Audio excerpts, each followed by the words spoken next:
여러분 안녕하십니까? 포항 MBC 뉴스데스크입니다. 월성원전 사용 후 해결료 저장수조 밖으로 냉각수가 새어나오는 충격적인 영상 어제 보도해드렸는데요. 전문가들은 냉각수가 이렇게 줄줄 새나올 정도라면 저장수조 구조물 자체의 안전성도 심각하게 위협할 수 있다고 지적합니다. 콘크리트 내부 철근에 부식 흔적도 발견됐는데 조사단 비공개 회의록에 따르면 월성 1호기에서만 연간 40에서 50톤의 방사능 오염수가 유출된 것으로 추정됩니다. 장미쁨 기자의 단독 보도입니다. 갈라진 틈 사이로 끊임없이 방사능 오염수가 새어 올라옵니다. 가동 중인 월성 2호기 사용 핵연료 저장수조 내부는 더 심각한 상황. 에폭시 라이너가 제 기능을 못할 정도로 완전히 망가져 있고 더 심각한 건 수조 한쪽에서 부식된 녹이 흘러나온 검붉은 흔적도 발견됐다는 겁니다.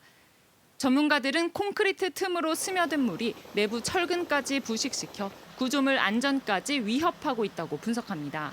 누설에 의해서 내부 부식, 즉 콘크리트의 강도를 유지하는 철근 부식이 예상이 됩니다. 그래서 장기적으로 수십 년 동안 이렇게 누설이 진행돼 왔기 때문에 구조 건전성이 굉장히 우려가 된다.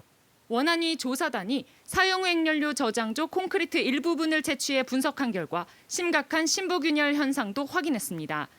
지난 4월 조사단 비공개 회의록에 따르면 월성원전 1호기에서만 연간 40에서 50톤의 방사능 오염수가 새나온 것으로 추정했지만 정확한 누설량은 공개되지 않고 있습니다. 벌써 1년 반이 지났는데 이것도 아직 확정을 못했다면 밝힐 의사가 없는 거죠. 내부적으로 분명히 자료들이 왜곡되고 있다는 것을. 또 월성 1호기의 방사능 오염수 누설은 지정된 배출 시설을 거치지 않은 명백한 위법 행위인데도 관리 감독기관인 원안위가 손을 놓고 있다는 비판도 제기됐습니다. 발전소를 운행하기 위해서 허가를 받기 위해서 여러 가지 안전 조치들의 기준치가 있는데 그 기준치를 위반해서 누설이 됐기 때문에 오염물이 누설이 됐기 때문에 운행 자체가 취소될 수 있는 중대한 사유다. 더구나 이번 조사는 월성원전 1호기 사용 핵연료 저장수조의 남측 외벽 일부분을 표본 조사한 것에 불과해 나머지 2, 3, 4호기에 대한 전면적인 누설 조사가 시급합니다. 한편 한수원은 입장문을 내고 방사능 오염수 용출 부위에 대해서는 지난 1월 보수를 완료했고 부지 외부로의 유의미한 삼중수소 유출은 확인되지 않았다고 밝혔습니다. MBC 뉴스 장미쁨입니다. 가구당 200만 원으로 묶여있는 침수 피해 재난지원금을 현실화해야 한다는 요구가 거세지고 있습니다. 포항시는 관련 법령에 따라 침수 피해를 입은 가구에 재난지원금 200만 원을 선지급했지만 이 금액으로는 도배도 제대로 하기 어렵고 침수된 가전제품과 비품 등을 구입하기에는 턱없이 부족합니다. 이에 포항시는 피해 주민들에 대한 실질적인 지원 근거 마련을 위해 관련 법령 개정 등을 정부에 여러 차례 건의한 바 있습니다. 한편 1966년에 제정된 재해구호 및 복구 비용 부담 등에 관한 규정에 따르면 재해로 주택 상가가 전파된 경우 1,600만 원, 반파는 800만 원, 침수는 200만 원을 최대 지급액으로 규정하고 있습니다. 경주 외동읍의 민간 소각장 건립 계획이 알려지면서 주민들의 반발이 커지고 있습니다.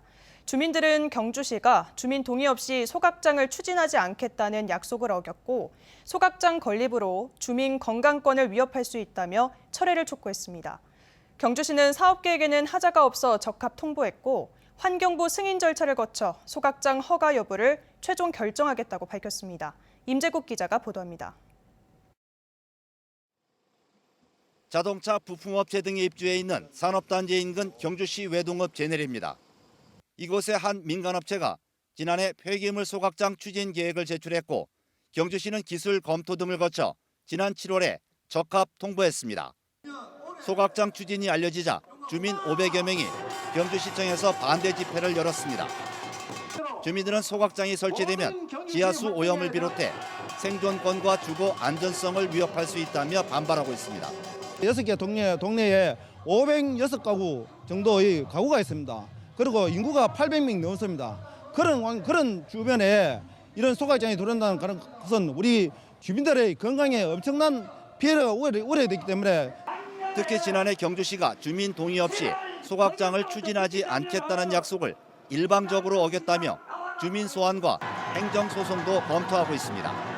경주시는 사업 계획에 법적 기술적 하자가 없었으며 주민 반대를 이유로 부적합 통보를 할 수 없었고 환경부 승인 절차를 거쳐 최종 허가 여부를 판단하겠다고 밝혔습니다. 조건부로 적정성 통보를 했기 때문에 그 개별 관련 다 허가를 또 별도로 득하고 난 다음에 최종적으로 그 폐기물 처분업에 대한 허가는 가장 나중에 또 이루어지도록 그렇게 되어 있습니다. 한편 주민들은 국민권익위와 환경부에 소각장 설치 반대 호소문과 건의문도 제출할 예정이어서 최종 허가 여부를 두고 경주시와의 갈등이 우려됩니다. MBC 뉴스 임재욱입니다. 포항 남구와 대구 수성구가 오는 26일부터 조정 대상 지역에서 해제됩니다. 국토교통부는 오늘 제3차 주거정책심의위원회를 열어 최근 집값 하락세와 주택 거래량 감소 등을 감안해 이같이 결정했다고 밝혔습니다. 조정 대상 지역에서 해제되면 주택담보대출 한도가 완화되고 주택 취득 시 자금 조달 및 입주 계획 신고가 면제됩니다. 올해 벼 농사는 풍년이지만 유례없는 쌀값 폭락 속에 농촌의 시름은 깊어져 가고 있는데요. 농민들은 추수를 한 달 앞둔 논까지 갈아엎으면서 정부의 대책을 촉구하고 나섰습니다. 윤소영 기자가 취재했습니다. 햅쌀 수확을 한 달 앞둔 상주의 논. 한껏 연근 채 고개를 숙인 벼들 사이사이를 트랙터 한 대가 비집고 다닙니다. 기계가 지나간 자리마다 벼들이 뭉개지고 얼마 안가 600평에 달하는 논은 쑥대밭으로 변했습니다. 쌀값이 45년 만에 최대치로 폭락하자 아예 수확을 포기하고 항의에 나선 겁니다. 수확을 앞두고 참 이렇게 한다는 게 참 뭐 이것저것 빼고 나면 저한테 이제 떨어지는 돈이 한 100만 원 정도로 보시면 되거든요. 올해는 그 또한 다 없어질 것 같아요. 이달 15일 기준으로 20kg 산지 쌀값은 4725원, 지난해 53,535원에 비해 24%나 하락했습니다. 올해 정부는 뒤늦게 시장격리와 공공비축미 매입을 통해 75만 톤의 벼를 시장에서 걷어들였지만 아직도 산지의 농협창고에는 작년 재고량이 31만여 톤이나 됩니다. 평년의 2.4배에 달하는 규모입니다. 시장격리 타이밍을 놓치면서 쌀값 폭락을 막지 못했다는 비판이 나옵니다. 정부가 쌀 생산 초과량에 대한 시장 격리를 계속 미뤘기 때문인데요. 지금부터 출하될 신고 가격 하락으로 이어질 것 같습니다. 농민들은 정부가 지난해 재고쌀 전체 물량과 햅쌀 일부를 추가 매입할 것을 촉구했습니다. 또 현행 양곡관리법이 쌀값이 급격하게 떨어지거나 떨어질 것이 예상되는 경우 시장 격리를 의무화하고 있지만 실상은 정부 재량권이 지나치게 넓다고 지적했습니다. 오는 25일 정부의 쌀값 안정화 대책 발표가 예정된 가운데 시름에 잠긴 농민들의 요구가 얼마만큼 수용될지 관심이 쏠립니다. MBC 뉴스 윤소영입니다. 포스코가 3개월 안에 포항제철소에서 생산하는 전 제품을 다시 시장에 공급해 수급 불안을 해소하겠다고 밝혔습니다. 포스코는 필요시 광양제철소 및 해외 법인 전환 생산, 포스코 인터내셔널을 통한 수입 등을 통해 공급하는 방안을 마련하고 있습니다. 이를 통해 포항제철소에서만 생산하는 선제, 스테인리스, 전기 강판 제품 수급에 어려움을 겪지 않도록 지원할 계획이라고 설명했습니다. 구체적으로 선제 공장의 경우 11월까지 복구가 완료돼 공급에 문제가 없고 스테인리스 스틸 제품은 현재 재고가 약 5개월 수준으로 여유가 있으며 전기 강판 공장도 9월 말 본격 가동을 앞두고 있어 국내 수요에 대응할 수 있을 것으로 보고 있습니다. 지난 2019년부터 길고양이를 연쇄적으로 학대하고 살해한 혐의로 재판에 넘겨진 남성에게 법원이 오늘 징역 2년 6개월의 실형을 선고했습니다. 동물보호단체는 동물보호법 위반 사건으로 최고형에 가까운 이례적인 판결이라며 환영의 뜻을 나타냈습니다. 박성아 기자가 보도합니다. 지난 2019년 포항시 북구 일대에서 잔혹하게 살해된 고양이 사체들이 잇따라 발견됐습니다. 사건 현장에는 어김없이 경고문이 붙어 있었습니다. 활동을 중단을 해라. 중단하지 않는다면 그 해가 다 고양이에게 돌아갈 것이다. 1년 뒤에도 비슷한 수법의 범행이 반복됐습니다. 잡히지 않던 범인은 4년 만인 올 6월 검거됐습니다. 새끼 고양이 살해 사건으로 붙잡힌 30대 남성 김모 씨의 지문이 이전 사건 경고문의 지문과 일치한 겁니다.